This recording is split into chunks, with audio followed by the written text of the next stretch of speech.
So welcome to my train room. I'm Rainer, and as you can see, I have a freshly painted and lettered Algoma Central GP38-2 sitting here on the workbench. So when I left you in the last video, I had just figured out what was wrong with this thing mechanically, fixed that. Take a look at the last video. I'll put the link up here. And you can take a look at what I did there.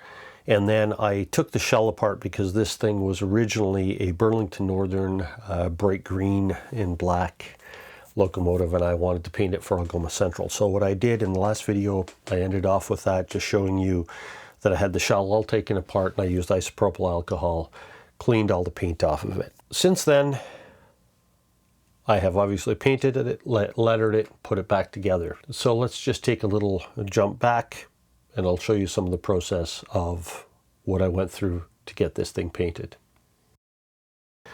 Okay, so I got the shell painted gray with the airbrush. Had a little bit of fun with the airbrush actually, so I had to take it all apart and clean it because it was just kind of spitting, and I thought I had cleaned it well enough at the last time I used it, but apparently not, and so there was some stuff dried inside and clogging it up. It would spray and then stop, and it was a little bit frustrating, but I think I've got it working well now. Next part I've got to do now is figure out exactly where the maroon stripe is on the side. The color that I'm actually using is Canadian Pacific.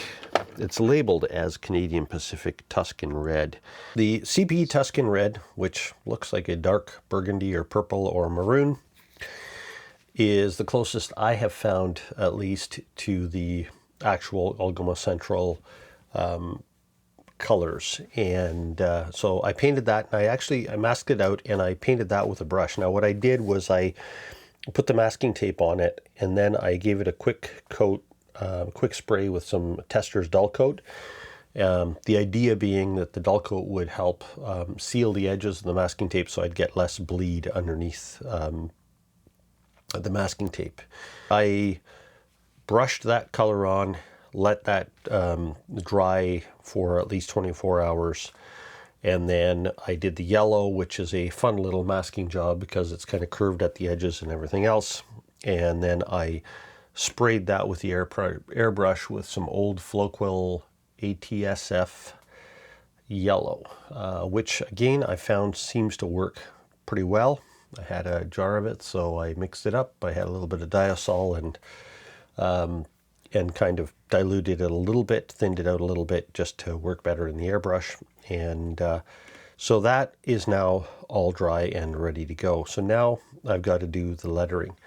And I have various bits of old Harold King and one Walters lettering kit. So I'm going to mainly use the old Harold King ones because I like those better. The only problem is I don't have the Algoma Central lettering left in one of those kits because I've used them for so many locomotives, and this is just leftover bits. But I do have some from the Walters kit, which I think will be okay. I think it's a little bit thinner font than I would like to see, but it should work okay. So the first thing I've got to do is I have to put little yellow lines at the top and the bottom of this purple, and then another one up the middle, which is going to be kind of fun to do. So anyway, I am going to see how this turns out. And when you're putting the lettering on, what I do is I put the lettering on, the lettering lines, whatever, I put them on. They're a water-based thing. They float off with the water. You put it on there, let the water dry up. And then I use a little bit of microscale, microset, and that helps it essentially dissolves the background that the lettering is on, the clear stuff, and helps it conform to the contours of the shell of the locomotive. So any movement I need to do to position them, I do that first, let it dry up, and then I put a little bit of this on there, and that makes it settle right in. Once it's all dry and I'm happy with that, then I'll give the whole thing a shot of Tester's dull coat to get rid of any shine that's not supposed to be there and to just seal everything in. Lettering went fairly well. I had another lettering set that I forgot that I had because I tried using the Walters kit that had the Algoma Central, and the backing on that was so thin that it just, I don't know if it was age or what it was, but it just started to fall apart when I tried to use it. But it turns out I did have a couple of other lettering sets for Algoma Central that I was able to get the writing off, the text off of, and use those. And so that turned out okay.